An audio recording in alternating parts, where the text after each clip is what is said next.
Hola, buenos días. Bienvenidos a todos y a todas a una nueva APN Talks, que son nuestros espacios formativos online que realizamos periódicamente desde APN Castilla-La Mancha. Lo primero de todo, daros las gracias enormemente por sacar tiempo un jueves para formar parte de estos espacios formativos.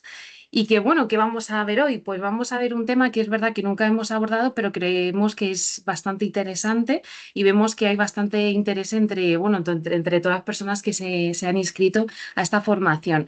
Va a ser sobre la ley de apoyo a las personas con discapacidad en el ejercicio de su capacidad jurídica y va a ser impartida por una de nuestras organizaciones que es Unión SAFA y que ahora presentaré. Pero bueno, antes que nada, informaros que esta formación está financiada por el proyecto de sostenibilidad de la Mesa del Tercer Sector de Castilla-La Mancha.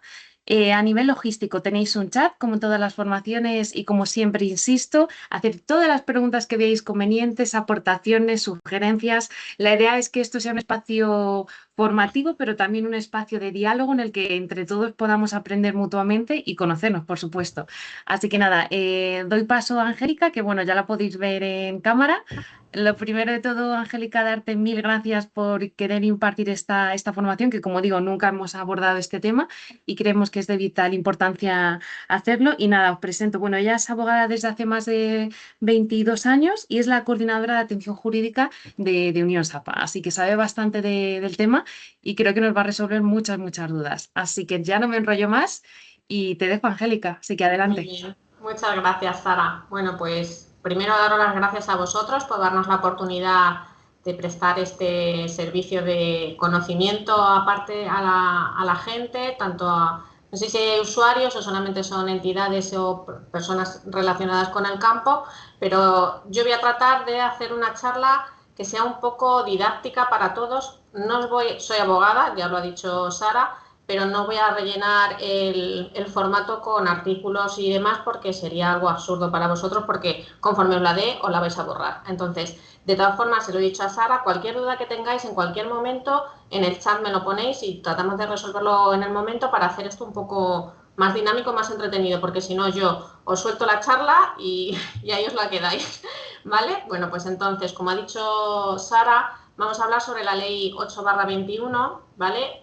Yo voy a concentrarla en las implicaciones para el acompañamiento de personas con necesidades de apoyo, es respecto del apoyo de personas con discapacidad en el ejercicio de su capacidad jurídica, ¿vale? Voy a tratar de compartir la pantalla, a ver si soy yo capaz. ¿Me decís que la veis? Sara, Sí, ¿la veis? sí, ¿La se ve veis? perfecto. Vale, perfecto. Bueno, pues vamos a ello. Venga, pues el origen de la charla viene con la modificación que se dictó, se publicó en el Boletín Oficial del Estado respecto de la Ley 8/21 de 2 de junio, que sí, como veis, hace mucho tiempo, pero aún así hay gente que, y sobre todo los que tratamos con personas con discapacidad, que se nos escapan muchas cosas. Entonces, la ley se publicó el 3 de junio del 2021, en la que se establece la reforma de la legislación civil procesal para el apoyo de las personas con discapacidad en el ejercicio de su capacidad jurídica. El origen de esta ley viene de la Convención de los Derechos de las Personas con Discapacidad que se realizó en Nueva York en el 2006. Es decir, desde el 2006 hasta el 2021 que se publicó la ley, en España se estuvo realizando la aplicación de la Convención del 2006, pero la entrada en vigor hasta el 2008, que se firmó por 82 países, no realizó por parte de España la modificación de algunos articulados respecto de su normativa, tanto en el Código Civil como en legislación adyacente de la misma. Lo importante de esta convención hecha en Nueva York en el 2006, que se ratificó por España, por lo cual se tomó posesión de la misma, se publicó una observación respecto de lo acordado en la convención respecto de su artículo 12, ¿vale? Os recojo aquí lo que se estableció en concreto respecto de ese artículo 12, ¿vale? Lo podéis ver, está transcrito casi literal, en la que se recogen que los Estados partes, en los que se formaba, como habéis visto antes, hay 82 países que ratificaron esa convención, reafirman que las personas con discapacidad tienen derecho en todas las partes al reconocimiento de su personalidad jurídica, ¿vale? Igualmente se reconoce que esa capacidad jurídica está en igualdad de condiciones con los demás en todos los aspectos de su vida.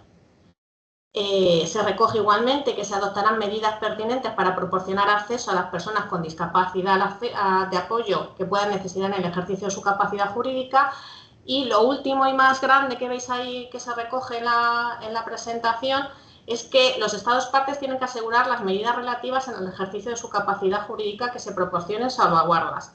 Ahí es donde España ha tardado desde el 2014, que se recoge la publicación de esta observación del artículo 12, que es de la Convención del 2006, hasta el 2021, por parte de España se estaban realizando las salvaguardas en función de lo que se venía haciendo hasta entonces, lo que se conocía como las incapacidades, ¿vale?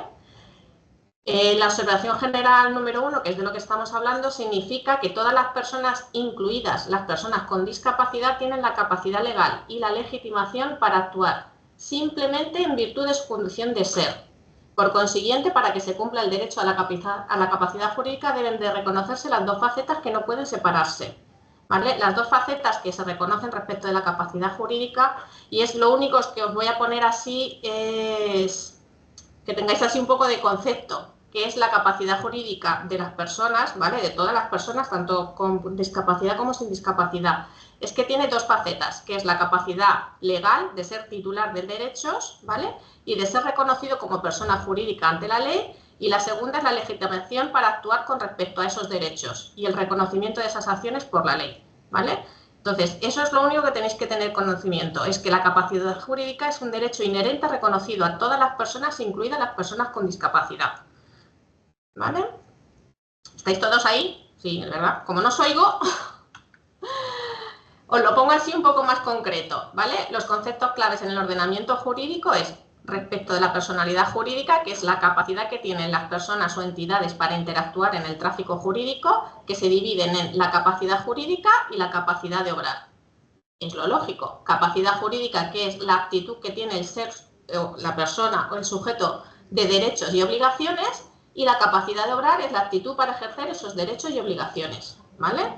En un principio, todo el mundo tiene capacidad plena de obrar, en el momento que se cumple la mayoría de edad o son emancipados, ¿vale?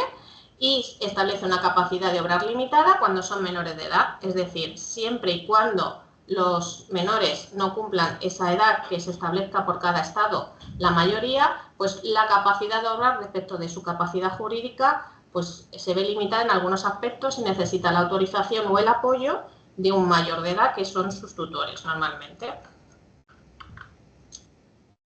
La capacidad parte del principio de que una persona con discapacidad se encuentra en todos los aspectos de la vida en igualdad de condiciones que el resto en cuanto a capacidad jurídica. Dicha capacidad se refiere tanto a la titularidad de los derechos como a la capacidad para ejercerlos, que es lo que hemos venido diciendo, ¿vale?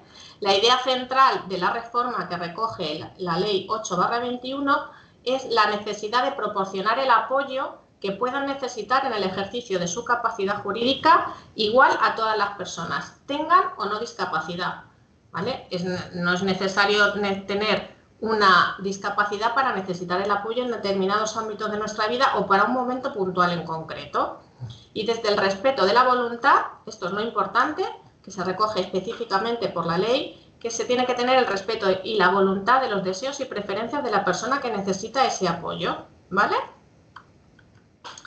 Entramos ya de fondo en la Ley 8/21, por la que se reforma la legislación civil procesal para el apoyo de las personas con discapacidad en el ejercicio de su capacidad jurídica. Aquí viene lo interesante, ¿vale? Antes de la reforma de la ley, para que me imagino que todos tenéis conocimiento de qué es lo que se hacía antes y cómo se recogía, la capacidad legal en España se utilizaba la distinción entre la capacidad jurídica, ¿vale? Y la capacidad de obrar para limitar la capacidad de las personas. Era lo que se llamaba antiguamente, mucha gente la sigue nombrando así, incluso por los jurídicos y las sentencias de los jueces, es la incapacitación, ¿vale? Se incapacitaba personalmente, legalmente a las personas, ¿vale? Se establecía o se podía establecer una incapacidad total o parcial. En la sentencia se recogía la posibilidad de establecer una tutela que realizaba una sustitución total de la persona, ¿vale? O una curatela, que era más bien asistencial, en base a una declaración de incapacidad total o parcial de la capacidad de obrar de la persona sobre la que se estaba hablando, ¿vale? El principio de esa incapacidad o de esa acción de sustitución era la actuación era de protección y asistencia. En su momento era lo que se hacía y era lo que se consideraba como protección. Cuando anteriormente, ¿vale? Cuando una persona con problemas de salud mental se encontraba con dificultades en la toma de sus decisiones, se instaba un procedimiento de incapacitación que finalizaba con el nombramiento de un tutor o de un curador. Eso es lo que todos conocemos, ¿vale? Ahora, cuando la persona con problemas de salud mental o con una discapacidad física se encuentre con dificultades en la toma de sus decisiones, se adoptan las medidas pertinentes, es decir, concretas y específicas, ¿vale? Para proporcionarles el apoyo que puedan necesitar en el ejercicio de su capacidad jurídica. Hay que tener en cuenta que antes, con las incapacitaciones, se nombraba a la persona que era discapaz, ¿vale? Ahora el término de discapaz ha desaparecido y lo que se nombra es una persona con necesidad de medidas de apoyo. El control de esas medidas de apoyo es necesario una supervisión permanente de ese apoyo que se presta a esa persona que tiene la necesidad, ¿vale? Y ese control se realiza por un órgano independiente que garantice que la persona que presta el apoyo respeta la voluntad y deseo de la persona sobre la que se ha adoptado esas medidas de apoyo, ¿vale? Y no puede ser otro que un control judicial, ¿vale? Entonces, el juez como el Ministerio Fiscal actúan de oficio para controlar y establecer que se respeta la voluntad y deseos y preferencias de la persona con discapacidad. Esto es difícil. Es difícil más que nada por el volumen de trabajo que tienen tanto los juzgados como los ministerios fiscales, pero sí que es cierto que por parte de las entidades que tienen relación con las personas con discapacidad sí que se realiza, no es un control, pero sí el seguimiento de esa medida de apoyo que se pueda realizar por parte de los familiares o por parte de la propia entidad, y si existe algún problema o existe un confrontamiento entre la voluntad y deseo de la persona que tiene la medida de apoyo y quien está ejerciendo ese apoyo, se puede poner en conocimiento del Ministerio Fiscal y del juzgado, ¿vale? Que lo hagan de oficio es un poco difícil, más que nada por el volumen de trabajo, pero deberían de hacerlo de oficio, ¿vale? Las medidas de apoyo engloban todo tipo de actuaciones, lo que os podáis imaginar, desde el acompañamiento amistoso, la ayuda técnica en la comunicación de declaraciones de voluntad, la ruptura de barreras arquitectónicas o incluso un consejo a la toma de decisiones delegadas por la persona con discapacidad. Cualquier cosa, no solamente es el acompañamiento o control que es lo que más se ve y es lo más fácil de ver, no solamente el control económico de la situación de la persona con medidas de apoyo, en ocasiones lo que se necesita por parte de la persona con discapacidad es el acompañamiento a las revisiones médicas, por ejemplo. Más que nada porque o bien se despista de las fechas de las revisiones médicas o cuando acude al médico no entiende lo que le está diciendo, entonces el acompañamiento engloba cualquier tipo de actuación que podéis imaginar, y más desde la reforma de la Ley 8/21. Los tipos de medidas de apoyo, que esto es lo que más os interesa, ¿vale? Lo primero que tenéis que tener en cuenta es que las medidas de apoyo no pueden ejercer las instituciones que ya dan servicio de atención directa a las personas con discapacidad, que en muchas ocasiones ocurre. Es decir, los servicios de vivienda supervisadas, por ejemplo, las residencias o los servicios asistenciales, no pueden ser las entidades que se encarguen de ese servicio de apoyo a las medidas, ¿vale? Me da lo mismo que sean de naturaleza voluntaria o judiciales. En cualquier caso, los tipos de medidas que hay son tres, ¿vale? Porque lo de defensor judicial no es en sí una medida de apoyo, salvo puntual, ¿vale? Entonces, empezamos por las primeras para que las veáis arriba. Son las medidas de apoyo de naturaleza voluntaria, ¿vale? Que son las establecidas por la persona con discapacidad, que ahora luego lo vemos un poquito más adelante, pero para que tengáis en cuenta que se llaman o se denominan autocuratelas, poderes preventivos e instrucciones previas en el ámbito sanitario, ¿vale? La guarda de hecho, que es la medida informal de apoyo, es el apoyo natural, familiar, de amigos o de la propia residencia, ¿vale?, en la que se encuentre. Y esta guarda de hecho se establece cuando no hay medidas voluntarias o judiciales que se están aplicando de manera eficaz. La curatela, que es lo que viene a sustituir propiamente dicha a la incapacitación judicial, es la medida judicial formal de apoyo, ¿vale? La puede presentar tanto una persona como una institución y se establecen para quienes precisen apoyo de manera continuada. Y por último, como os he comentado, es el nombramiento del defensor judicial, que es una medida judicial de apoyo igualmente, cuando se necesita apoyo de forma ocasional, aunque sea recurrente, ¿vale? ¿Vais bien todos? Sí, ¿no? No me decís nada, podéis preguntar en cualquier momento, ¿eh? Porque si no, esto, yo en media hora os termino la charla con la ponencia. Venga. Las disposiciones generales a todas estas anteriores que hemos dicho. La finalidad de las medidas de apoyo. Permitir el desarrollo pleno de la personalidad y el desenvolvimiento jurídico en condiciones de igualdad. Es decir, el desarrollo de toda persona con o sin discapacidad en el ámbito jurídico, ¿vale? La inspiración de estas medidas de apoyo es el respeto a la dignidad de la persona en la tutela y de sus derechos fundamentales. En todo momento se tiene que tener en cuenta los deseos, como habéis dicho, y como he dicho antes, y deseos y voluntad de la persona, ¿vale? El origen legal, que como habéis visto, paso para atrás, solamente está como origen legal la curatela y el defensor judicial, ¿vale?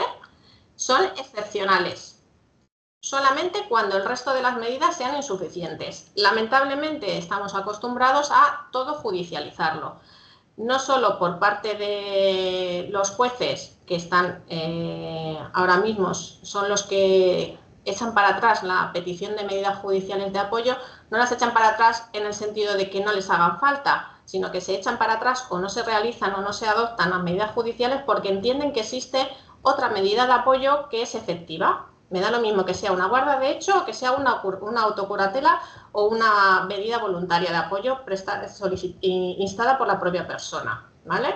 Entonces, hay que hacer entender no solamente a los familiares que no todo tiene que pasar por el juzgado, ¿vale? Se pueden adoptar, que ahora os las voy a explicar, se pueden adoptar otros dos tipos de medidas que no son judiciales, que son igualmente efectivas, son mucho más rápidas porque los juzgados lamentablemente están muy saturados y pueden tardar hasta un año o dos, he llegado a ver yo, para adoptar medidas judiciales de apoyo cuando la necesidad es inmediata. O sea, es necesario establecer el apoyo de forma mucho más rápida. Entonces, si se pueden adoptar las otras dos tipos de medidas, es mucho más efectivo, mucho más rápido y son igual, funcionan lo mismo. El problema es, que lo vamos a ver luego, es el hecho de que el resto de operadores en la vida tienen que entender que eso sigue existiendo, que eso existe y que además funciona, ¿vale? Que es muchas veces lo que hace difícil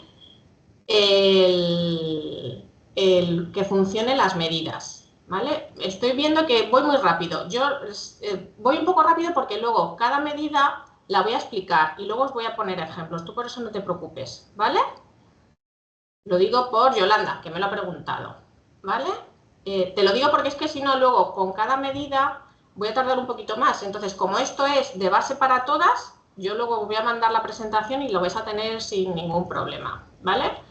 Y luego, respecto a las personas que se presta el apoyo, disposición general para todas, es lo que hemos venido manifestando y lo que he dicho siempre, es la actuación siempre de acuerdo a la voluntad, deseo y preferencia de quien las quiera. En ocasiones, muchas veces se plantea el hecho de la dificultad de establecer cuál es la voluntad y deseo y preferencia de esa persona. Si ha tenido, por ejemplo, personas que tienen una discapacidad grave en la que no tienen no pueden hablar o no pueden expresar su voluntad, entonces se va a los orígenes de la situación de la persona y en función de eso se trata de establecer medidas de apoyo en función de lo que ha venido siendo la vida de la persona, ¿vale? En un principio es difícil, pero se puede conseguir, por lo menos, no romper el deseo o preferencia de esa persona que ha venido a lo largo de su vida realizando, ¿vale? Es necesario fomentar que la persona con discapacidad pueda ejercer su capacidad jurídica con menos apoyo en el futuro. Esto es necesario también que las personas que se van a encargar del apoyo de esas medidas tienen que tener conocimiento que las medidas de apoyo no se pretende que sean eternas, se pretende que la persona con necesidad, en la capacidad que se pueda, en el momento que se pueda, vaya alejando el apoyo y vaya siendo capaz de realizar su vida sin apoyo ninguno. En ocasiones se puede hacer, en otras ocasiones no se puede hacer, pero lo que se busca es el hecho de que en el futuro esa persona pueda ejercer su capacidad sin la necesidad de apoyo ninguno, ¿vale? Hay que tener claro que con la entrada en vigor de la Ley 8/21, es decir, desde el 2021, desaparece la tutela, la patria potestad prorrogada, la patria potestad rehabilitada y la prodigalidad, ¿vale? Estas figuras dejan de ejercer, de existir, pero no es el hecho de que con suprimirlas dejen de ser efectivas. Lo digo porque en muchas ocasiones, cuando yo empecé a dar charlas de esto, mucha gente lo que tenía era una tutela, sobre todo eran padres con sus hijos, tenían una tutela sobre sus hijos. Entonces decían que era lo que tenían que hacer ahora. Ellos no tenían que hacer nada. La figura se suprime, pero seguía siendo efectiva y funcionaba, ¿vale? Mientras que se realizaba la revisión de la situación de la persona. Porque desde que se publicó la ley 8/21, los juzgados tenían la obligación, le digo porque ya han pasado los 3 años y no lo han hecho no porque no hayan querido, sino el problema es que el volumen de trabajo ha sido imposible, ¿vale? Y el hecho es que ha sido imposible revisar en 3 años la existencia de todas las tutelas o todas las incapacidades que se habían dictado y que seguían en vigor, ¿vale? Entonces, sigue existiendo esa tutela y ese control, pero con la regulación actual de la ley. Pero se suprime, ya no se puede nombrar a alguien tutor, ¿vale? Ahora lo que se nombran son curadores. Vamos con lo gordo. Y os pongo ejemplos y me hacéis preguntas, ¿vale? Venga, las medidas de apoyo voluntarias. Esto es la novedad que existe en la ley 8/21, ¿vale? Se establecen medidas de apoyo de naturaleza voluntaria, que son las establecidas por la propia persona con discapacidad, es decir, es la propia persona quien designa quién debe prestarle el apoyo y con qué alcance.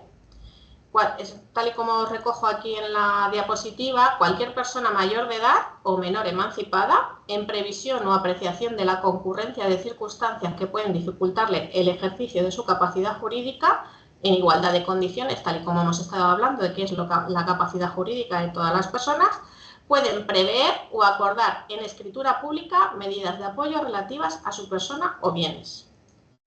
Muy bonito escrito, un lío. Entonces, esto lo que viene a ser es que la persona con discapacidad, en su derecho, puede acudir al notario. Tiene que ser notarial, tal y como recoge ahí, tiene que ser en escritura pública, ¿vale? Y puede establecer el control, bueno, el control no, porque no me gusta llamarlo control, el apoyo, ¿vale? Respecto del ámbito de su vida que él considera que va a necesitar, o bien en ese propio momento, ¿vale? O a un futuro, puede necesitar un apoyo por parte de una tercera persona. Lo bueno de estas medidas de apoyo voluntarias, las designa la propia persona con discapacidad. Es decir, él mismo es quien determina qué apoyo necesita y determina quién quiere que le preste ese apoyo. Lo bueno, inmediatas, en el momento que vas al notario, puede ir al notario más cercano de su localidad, todo el mundo con quien tenga relación, no hay ningún problema. Puede determinar quién quiere que le preste el apoyo. Sí que es cierto que el único problema que se ve en este tipo de medidas es que no puede ser una entidad. Entonces, en muchas ocasiones los familiares establecen que una entidad pública no puede prestar un apoyo recogido por escritura pública. Entonces tiene que ser una persona física. Lo que sí que es cierto que no hace falta que sea un familiar. Puede ser un amigo o puede ser alguien que él determine y no es necesario que sea una sola persona. Pueden ser 2, ¿vale? A ver, alguien me pregunta que si con Alzheimer muy avanzado sin pronóstico de mejora, pues, a ver, pues mira, por ejemplo, una persona con Alzheimer muy avanzado sin pronóstico de mejora, un tipo de medida de apoyo voluntaria actualmente, si ya tiene el Alzheimer muy avanzado, no se lo pueden adoptar, porque el notario tiene que determinar que la persona que establece ese control, esa medida de apoyo, es capaz y entiende lo que está haciendo. Puedes tener una discapacidad y el notario puede decir, por ejemplo, la persona con Alzheimer, no va a entender qué es lo que se está haciendo. Entonces el notario le va a decir que no puede realizar una medida voluntaria de apoyo. Otra cosa es que tú, en el momento del diagnóstico del Alzheimer, que entendiendo ahora la situación de esta enfermedad puede diagnosticarse muy pronto, en el momento que tú ya tienes el diagnóstico, pero todavía no tienes muy desarrollada la enfermedad, sí que puedes adoptarlas en ese momento y establecer, como vamos a ver ahora, ¿vale?, un poder preventivo, ¿vale?, en el que se establece que en el supuesto del futuro que precise el apoyo de ejercicio de su capacidad, se realice ese apoyo que él está estableciendo en escritura pública, ¿vale? Lo mismo con esquizofrenia. Si en el momento de adoptar la medida de apoyo voluntaria el notario determina que tiene capacidad de adoptar y de entender lo que se está haciendo, en cualquier caso, pues sin ningún problema puede adoptar una medida de apoyo voluntaria, que son las 3 tipos que os recojo aquí ahora mismo, ¿vale? Ese acta notarial no se estudia por abuso de terceros. A ver, en un principio el notario, como os digo, no solamente tiene que determinar que la persona que toma la medida de apoyo es capaz y entiende lo que se está haciendo, sino que la persona que se está determinando no puede ir la tercera persona a decir, oye, quiero que se le adopte una medida o una autocuratela o un poder preventivo. O sea, el notario tiene que determinar que la relación existe y que es correcta. Y en cualquier caso, los poderes notariales tampoco son eternos. Es decir, pueden ser revocados en cualquier momento. Y aunque tú adoptes una medida de apoyo voluntario, si a lo largo del desarrollo de la vida de la persona con necesidad de apoyo se ve que esa medida de apoyo voluntario no es suficiente, puede adoptarse una medida judicial revocando la medida voluntaria, ¿vale? Para que lo tengáis en cuenta. Entonces, las medidas de apoyo voluntarias son la autocuratela, que es lo que os he venido a decir, que la persona mayor de edad o menor emancipada, ¿vale?, en previsión o apreciación de la concurrencia de circunstancias que puedan dificultarle el ejercicio de su capacidad jurídica, solicita y prevé acordar en escritura pública la medida de apoyo relativa a su persona o bienes. Puede establecer el régimen de actuación, el alcance de las facultades de la persona o personas que le vayan a prestar el apoyo, la forma del ejercicio de ese apoyo.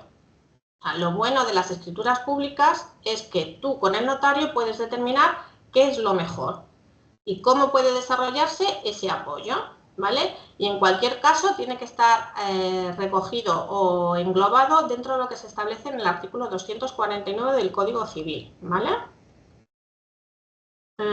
Sí, mira, son las voluntades anticipadas, son como los poderes preventivos, ¿vale?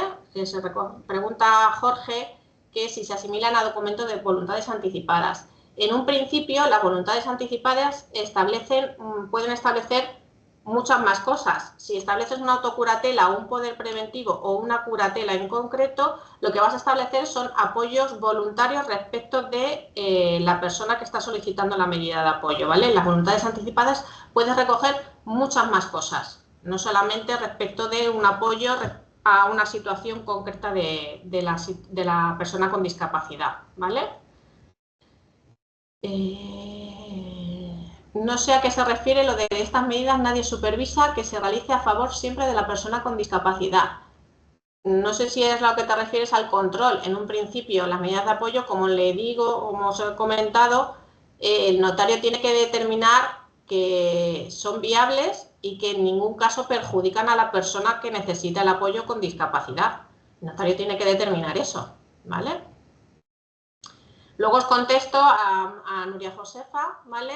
Luego os contesto dónde se inician las judiciales, que son las siguientes que vamos a ver, ¿vale? Imagino que lo de hace falta abogado y cuesta dinero, lo mismo. Las medidas de apoyo voluntarias que se adoptan en el notario, el único inconveniente que tienen es el hecho de que, inconveniente, es que cuestan dinero porque tienes que pagar la escritura notarial al notario, pero no suelen ser costosos, no suelen costar más de 100, 120 euros, salvo que tengan unas medidas de apoyo voluntarias muy concretas y supongan algo respecto del patrimonio de la persona con discapacidad y pueda establecerse, por ejemplo, el hecho de que la persona que presta el apoyo pueda cobrar algo por parte de la persona con discapacidad para prestar ese apoyo. Entonces, a lo mejor el notario puede variar ahí sus honorarios, pero en un principio, si no, es lo que hay, ¿vale? Os he comentado la autocuratela, luego están los poderes preventivos que se asemejan a la autocuratela, pero la diferencia es que se establecen para situaciones a futuro, que es como lo que hemos venido os he comentado antes respecto del Alzheimer, por ejemplo, ¿vale? Que normalmente se establecen respecto de aquellas personas que se les han diagnosticado una enfermedad, ¿vale? Y saben que a futuro les va a costar realizar algunas actividades de vida normal. Me da lo mismo que sean sanitarias, que sean económicas, que sean sociales. Entonces se establece que para garantizar el cumplimiento de esas previsiones se establece un apoyo por parte de la persona que se determine por parte de la persona con discapacidad, ¿vale? Y la curatela es lo mismo que la autocuratela, ¿vale? Pero se establece igualmente en escritura pública, ¿vale? Y, a ver, voy a decir cuál es. Ahí ya me he liado yo. Como estoy leyendo el chat y estoy leyendo esto, ya me lío. Eso, se establece disposiciones sobre el funcionamiento, ¿vale? De esa curatela. El apoyo urgente, ¿vale? En ocasiones, en algún momento, por parte de la persona con discapacidad y en un momento puntual, se establece una necesidad de un apoyo por parte de una tercera persona, tiene que ser persona física, no vale una entidad, para el ejercicio de su capacidad jurídica de modo urgente, siempre y cuando carezca de guardador de hecho, que es la figura que vamos a ver ahora después, y el apoyo se prestará de forma provisional por la entidad pública en el respectivo territorio que tenga encomendada esa función, ¿vale? Se tiene que dar cuenta al Ministerio Fiscal en todo momento. Sí, todas las anteriores, todas estas, la autocuratela, poderes preventivos y autocuratela, según pregunta Ainhoa, tiene que ser ante notario, ¿vale? Las medidas de apoyo voluntario que también estáis preguntando no se justifican anualmente, ¿vale? No existe necesidad de inventario por parte de los porque no se controla por parte del juzgado. Son medidas voluntarias notariales que el juzgado en un principio no tiene control sobre ellas más allá de lo que alguien o un tercero pueda manifestar a Fiscalía o al propio juez de que se están realizando unas medidas voluntarias en detrimento de la persona con discapacidad. Entonces, en un principio no hay necesidad de justificar la gestión. Sí que es cierto que se puede recoger en las escrituras notariales la necesidad de solicitar autorización, por ejemplo, judicial para determinadas actuaciones por parte de quien va a realizar el apoyo, ¿vale? Para actos que sean de envergadura. Una venta de una vivienda o algo que conlleve el hecho de la necesidad de mover, sobre todo económicamente, mucho dinero.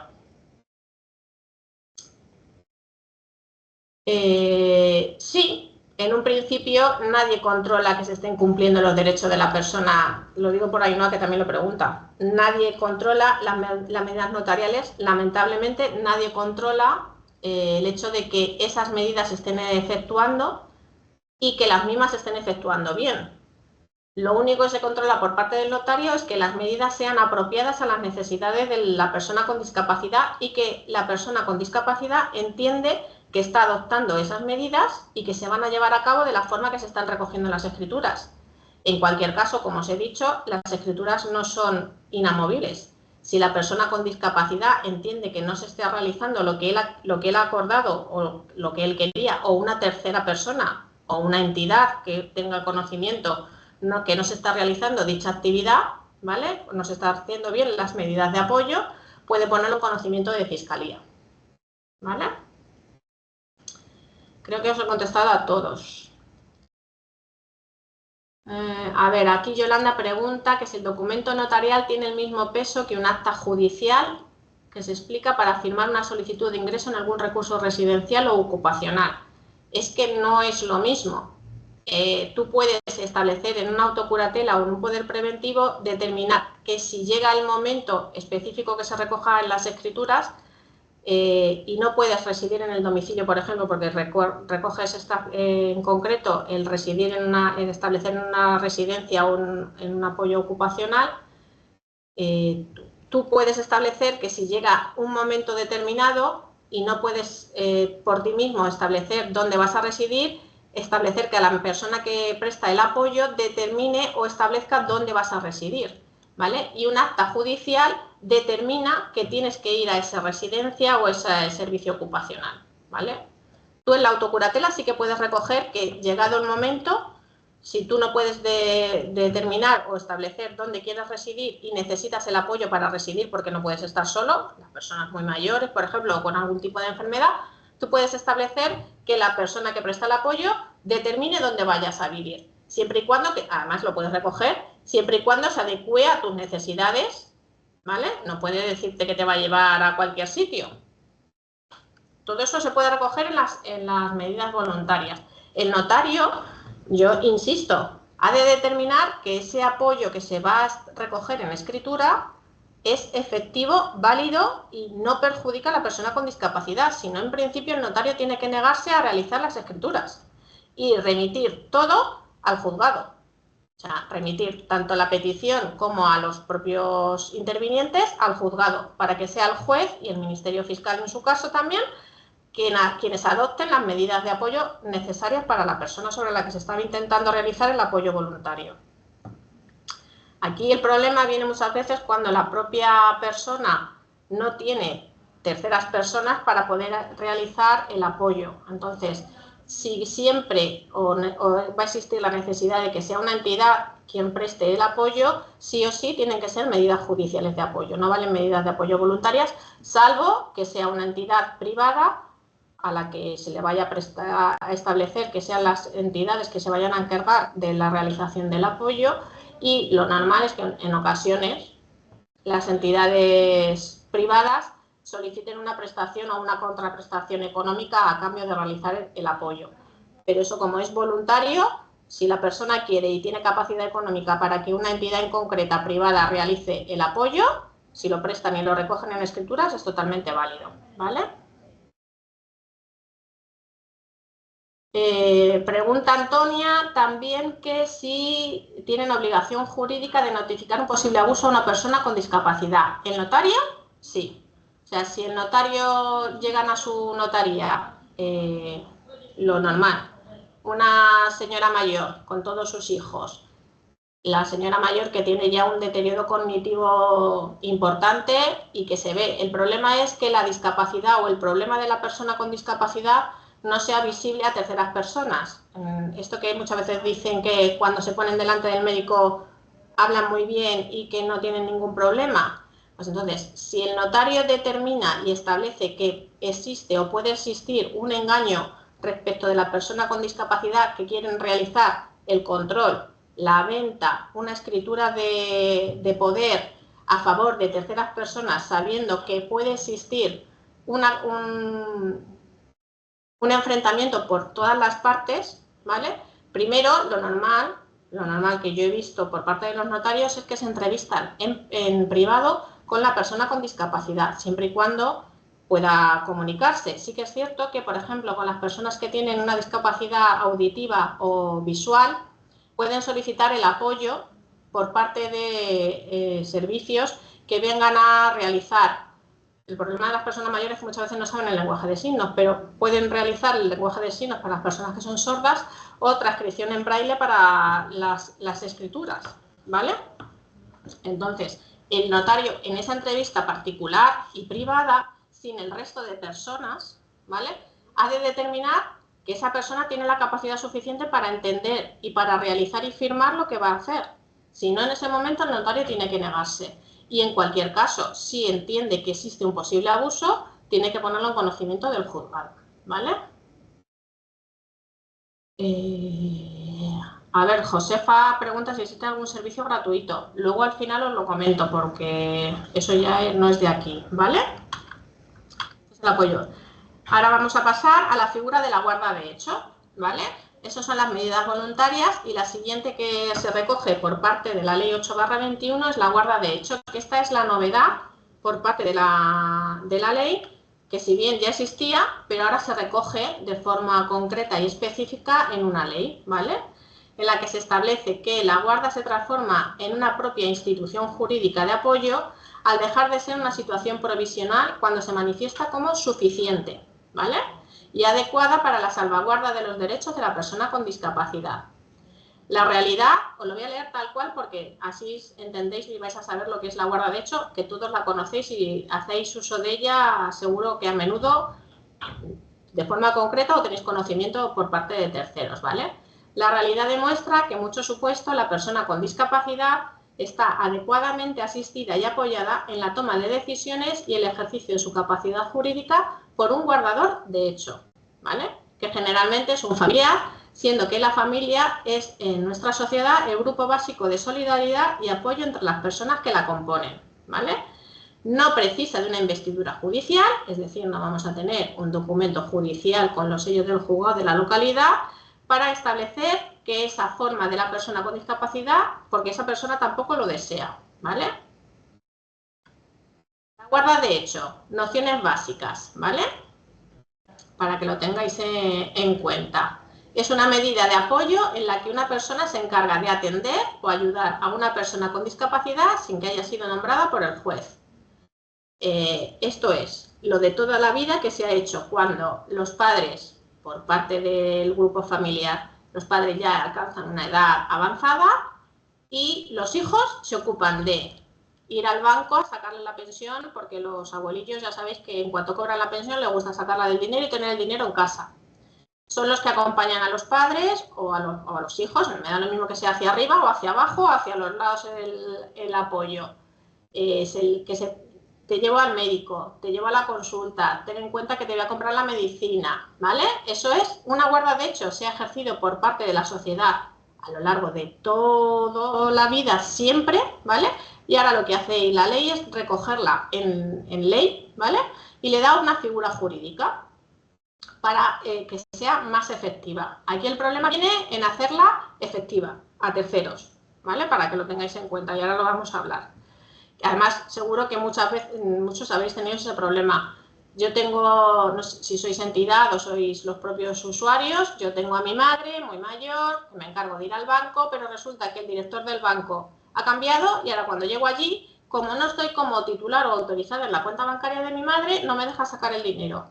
Yo tengo que acreditarle que yo soy la que me encargo del apoyo de mi madre, ¿vale? Entonces el banco muchas veces te dice, no puede sacar dinero porque usted no está de titular. Y ya entra la lucha entre la persona que hace la guarda de hecho con la persona con discapacidad y los terceros para hacer efectiva esa guarda de hecho, ¿vale? Entonces, en muchas ocasiones, lo que se hace por parte de la gente, lo que pasa que termina siendo judicializarlo, es pedir al juzgado un auto en el que se recoge que no es necesaria una medida judicial de apoyo porque la guarda de hecho realizada por Angélica Patilla respecto de su madre es totalmente efectiva. Entonces, con ese documento que ya es judicial, ya tiene un sello, ya tiene una firma de un juez, se la llevas al banco y el banco te vuelve a dejar seguir operando.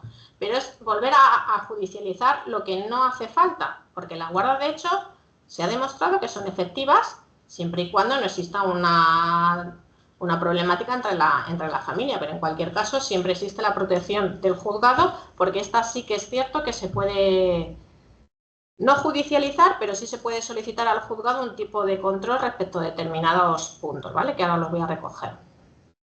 Tal y como recoge en la diapositiva que estáis viendo, no es necesaria la autorización para prestaciones económicas siempre y cuando no sean de envergadura, ¿vale? Eso lo tenéis que tener en cuenta. Es decir, para cobrar la pensioncilla que tienen los abuelillos, pues en principio no hay ningún problema para manejar esa prestación, ¿vale?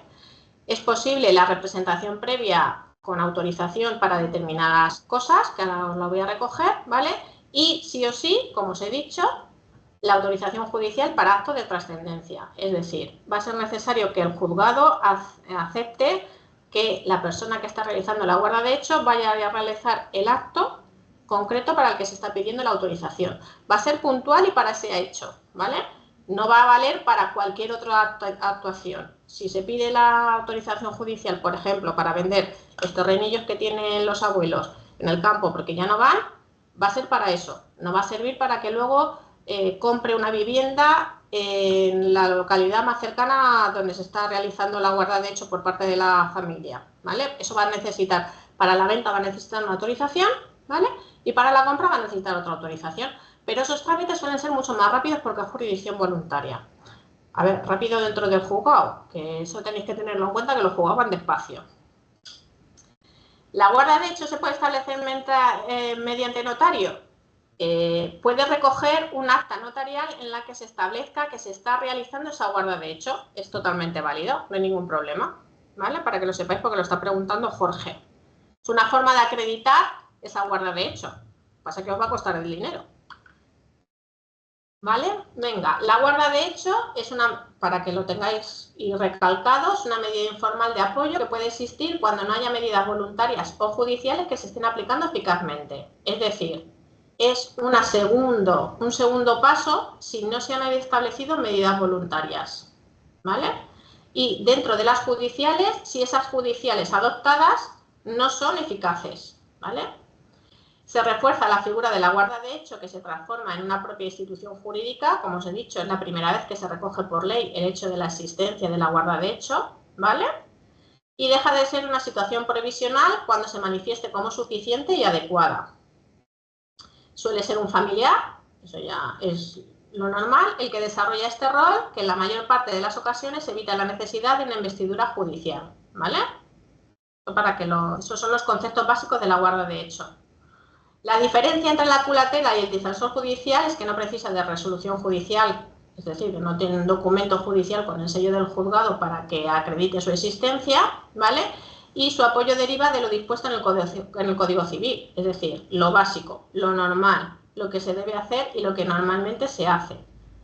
El guardador de hecho puede realizar actos jurídicos sobre bienes que tengan escasa relevancia, es lo que os he dicho, el ir a cobrar la pensión que cobra su madre, su tío, sobre quien ejerza la guarda de hecho, es lo que va a poder hacer. Para actos de mayor trascendencia va a necesitar autorización judicial, ¿vale? Que es lo que viene después, que va a ser puntuales, sin necesidad de iniciar otro procedimiento y simplemente indicando que es el guardador de hecho, que la persona con discapacidad necesita, en ocasiones, por ejemplo, lo que aquí yo he visto y he tramitado ha sido el hecho de que, por ejemplo, la persona con discapacidad tiene una pensión, pero tiene un bien a su nombre, del que es titular, que puede vender para tener más capacidad económica, porque le hace falta un apoyo económico superior a lo que está cobrando. Entonces se solicita la posibilidad de la venta de ese bien, acreditando que el dinero de ese bien va a ser invertido en la persona con discapacidad, ¿vale? Tiene que acreditarse o bien que va a ser para su uso cotidiano o bien para adquirir o alquilar una vivienda, pero en cualquier cosa, si va a ser para adquirir otra vivienda, si es para el alquiler, normalmente no es necesario una autorización judicial porque va a poder firmar la propia persona con discapacidad porque no tiene limitado ese poder, esa capacidad, el hecho de poder firmar un contrato de alquiler, pero para firmar un contrato de compra-venta, por ejemplo, sí va a ser necesario que establezca una autorización por parte del juzgado acreditando que el dinero de la venta de una cosa va a ir para la compra de otra, o bien si él tenía el derecho, o sea, el dinero suficiente para adquirir la vivienda, si va a necesitar un préstamo hipotecario para firmar por parte de la persona con discapacidad ese préstamo hipotecario, lo normal es que se necesite la autorización judicial. Ahora me vais a preguntar, ¿quién controla eso? Nadie. El problema, volvemos a notario, porque las compraventas van a pasar todos por notaría. Entonces el notario tiene que determinar que la persona que llega allí, primero, si no se le dice que tiene una discapacidad, salvo que se le vea, el notario no va a entender o no va a saber que tiene una discapacidad, ¿vale? Más allá de si, hablando con él, entiende que no sabe lo que está haciendo. Pero si no, el notario, si el notario no se le dice que esa persona es con discapacidad, que es el guardador de hecho quien viene, el notario va a hacer las escrituras y van a hacer la compraventa sin que pase por ningún control. Entonces sí que es cierto que aquí juega el hecho de que el notario va a tener un control o la figura de control por parte de quien firma y quien hace el acto jurídico, pero si quieren engañarle, lamentablemente todos tenemos conocimiento de que se ha podido hacer y se hace, lamentablemente, ¿vale? Existe la posibilidad, que es muy difícil, ¿vale? El guardador de hecho va a poder realizar peticiones en organismos oficiales, ¿vale? siempre y cuando, como lo vuelvo a repetir, es que tengan escasa relevancia económica y carezcan de especial significado personal o familiar, ¿vale? En ocasiones a lo mejor es la petición de la calificación de grado, por ejemplo, no tiene relevancia económica más allá de que a la persona con discapacidad no le va a suponer un coste, pero sí le va a suponer un beneficio si le califican el grado, ¿vale? Asimismo, puede solicitar peticiones a la fuerza, todo esto la persona de guardador de hecho, ¿vale? Puede realizar peticiones a las fuerzas de seguridad, ¿vale? Con la petición de auxilio, pero esto lo hacemos cualquiera con cualquiera que vemos por la calle. Auxilio ante altercados, incidentes o petición de búsqueda y localización en caso de fuga o desaparición respecto de las personas que, por ejemplo, están en una residencia o en un centro y se van, ¿vale? Son las personas, entonces los guardadores de hecho son las personas que se han de encargar de poder pedir a las fuerzas de seguridad la búsqueda. Y asimismo, tal y como hemos visto y alguien preguntaba, son los que pueden pedir al Ministerio Fiscal, ¿vale? Solicitando medidas de protección respecto de la persona que tienen en apoyo, ¿vale? Y puede interponer la demanda de provisión de medidas de apoyo judiciales, siempre y cuando la guarda de hecho llega un momento que no es efectiva o no es suficiente. No es que no sea efectiva, sino que no es suficiente para el apoyo de la persona con discapacidad. ¿Cómo se acredita la guarda de hecho? Pues mira, el libro de familia, acreditando la relación familiar, la documentación periférica en caso de allegados, esto viene a ser más difícil muchas veces cuando es de tu tía de la que te estás cuidando, por ejemplo, ¿vale? Se puede acreditar con un certificado de convivencia, un contrato de residencia en un recurso, ¿vale? Y como habéis preguntado antes, pues con un acta de notoriedad, por ejemplo.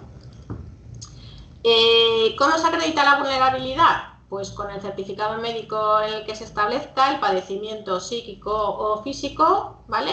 Y la incidencia que tiene dicha discapacidad en su capacidad de decisión. Esto muchas veces es un poco difícil, pero normalmente los médicos de cabecera sin ningún problema te hacen un documento en el que se acredita la situación médica de la persona y es suficiente.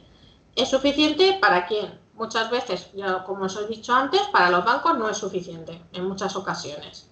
Entonces te obliga a ir al juzgado a instar la petición de medidas judiciales de apoyo, porque se tiene que hacer así, no se puede hacer de otra forma, que es jurisdicción voluntaria, eso sí, no hay ningún problema, pero ya te insta a meterte en el procedimiento y que por parte del fiscal y del juez se entienda que no es necesaria la adopción de medidas judiciales de apoyo porque la guarda de hecho es suficiente. Entonces, dictan un documento en el que se recoge eso que os he dicho, que no es necesaria la adopción de medidas judiciales de apoyo porque la guarda de hecho es suficiente. Entonces, con eso es otra forma de acreditar la existencia de esa guarda de hecho, que en ocasiones, y pongo y reitero lo de los bancos porque normalmente son los que ponen problemas.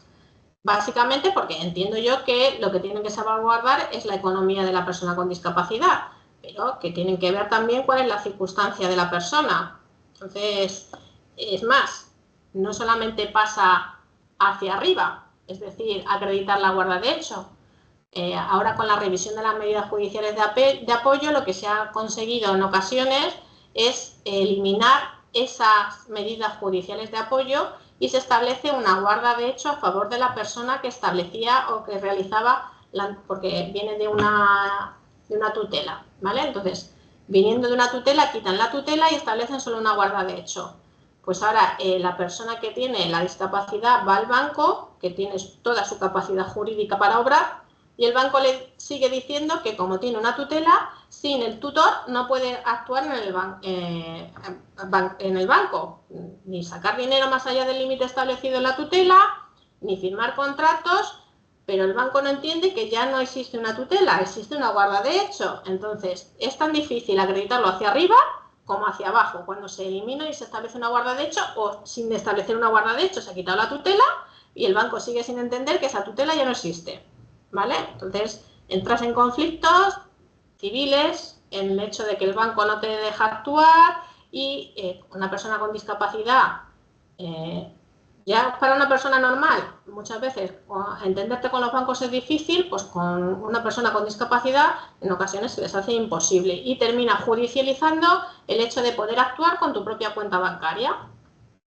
En un principio la ley, como os he dicho, lo que trata de hacer es que cuanto menos procedimientos vayan al juzgado, mejor.